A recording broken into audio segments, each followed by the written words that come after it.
السلام علیکم ورحمۃ اللہ وبرکاتہ۔ ایک صاحب نے سوال کیا ہے کہ اگر کسی شخص کو مستقل یہ بیماری ہو کہ اس کو اکثر ہوا خارج ہو جاتی ہے، حتیٰ کہ 5-10 منٹ کے لیے بھی وہ اس چیز کو روک نہیں سکتا ہے، تو ایسا شخص کیا کرے؟ وہ نماز پڑھے یا نہ پڑھے؟ اس لیے کہ اگر وہ اسی حالت میں نماز پڑھتا ہے تو نماز کے دوران بھی ریا خارج ہو سکتی ہے۔ تو اس سلسلے میں جواباً یہ عرض ہے اللہ تعالیٰ کی توفیق سے کہ دیکھیے، یہ جو بیماری ہوتی ہے ہوا خارج ہونے کی بیماری، یہ اسی طریقے سے بعض لوگوں کو پیشاب کے قطروں کی بیماری ہوتی ہے۔ تو اس طریقے کی بیماری جن لوگوں کو ہو تو اس کا حکم جو ہے، ان لوگوں کا حکم وہی ہے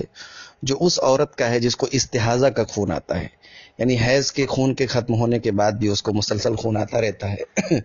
تو ایسی بیماری یا ایسی سچویشن کا علاج جو ہے، جو نبی کریم صلی اللہ علیہ وسلم نے بتایا ہے، وہ یہ ہے کہ ایسا شخص جو ہے وہ ہر نماز کے لیے وضو کرے اور اسی حال میں نماز پڑھے۔ اس سلسلے میں حضرت فاطمہ بنت حبیش کی ایک روایت موجود ہے۔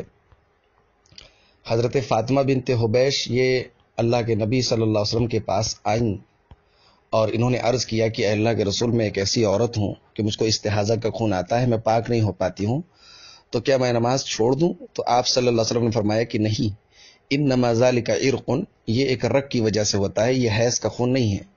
تو جب حیض کا خون آئے تو تم نماز چھوڑ دو، اور جب حیض کا خون ختم ہو جائے فغسلی عنک الدم، تو اپنے خون کو دھو لو، غسل کر لو، خون صاف کر لو، ثم صلی، اور پھر نماز پڑھو، ثم توضئی لکل صلاۃ، پھر ہر نماز کے لیے وضو کرو، حتی یجیء ذلک الوقت، یہاں تک کہ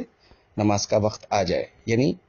جب بھی نماز کا وقت آ جائے انسان مستقل ایک وضو کرے گا۔ تو یہ اس سلسلے میں یہی علاج ہے کہ اگر کسی شخص کو ریا خارج ہونے کی بیماری ہے یا پیشاب کے قطروں کی بیماری ہے تو وہ نماز کے لیے وضو کرے گا اور اسی حال میں نماز پڑھے گا۔ لیکن یاد رہے کہ یہ اس صورت میں ہے جبکہ یہ بیماری یا یہ چیز مسلسل ہو، بیچ میں اسٹاپ نہ ہوتی ہو۔ لیکن اگر کوئی کسی شخص کو یہ ہے کہ اس کو پیشاب کے قطرے آتے ہیں لیکن 15 منٹ آتے ہیں، پھر 15 منٹ نہیں آتے ہیں، تو ایسا شخص جو ہے انتظار کرے گا جب وہ ٹائم آ جائے، جب اس کو پیشاب کے قطرے نہیں آ رہے ہیں یا ریا وغیرہ خارج نہیں ہو رہی ہے، تو وہ اس ٹائم نماز پڑھے گا، اگرچہ ایسا کرنے میں اس کی جماعت فوت ہو جائے۔ علامہ ابن عثیمین رحمۃ اللہ علیہ فرماتے ہیں،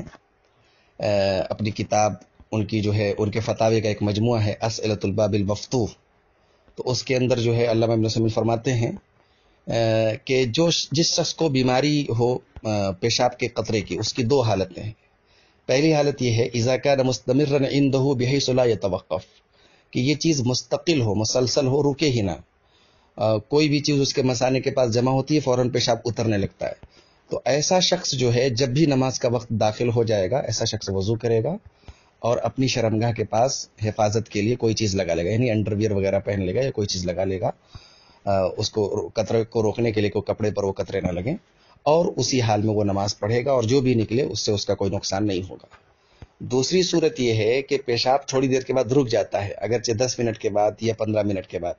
تو ایسا شخص انتظار کرے گا حتی یتوقف، یہاں تک کہ پیشاب رک جائے، ثم یتوضا ویصلی، پھر وہ آدمی وضو کرے گا اور نماز پڑھے گا، اگرچہ اس کی جماعت کی نماز ختم ہو جائے۔ تو یہ علامہ بن عثیمین رحمہ اللہ کا فتویٰ ہے۔ اس سے بھی یہ بات معلوم ہو رہی ہے کہ اگر یہ بیماری ریا خارج ہونے کی یا اسی طریقے سے پیشاب نکلنے کی بیماری اگر یہ رک کر ہے تو جب یہ بیماری رکے اس دوران آدمی نماز پڑھ لے، لیکن جس کو مسلسل ہے تو اس کی وجہ سے وہ نماز نہیں چھوڑے گا بلکہ وہ آدمی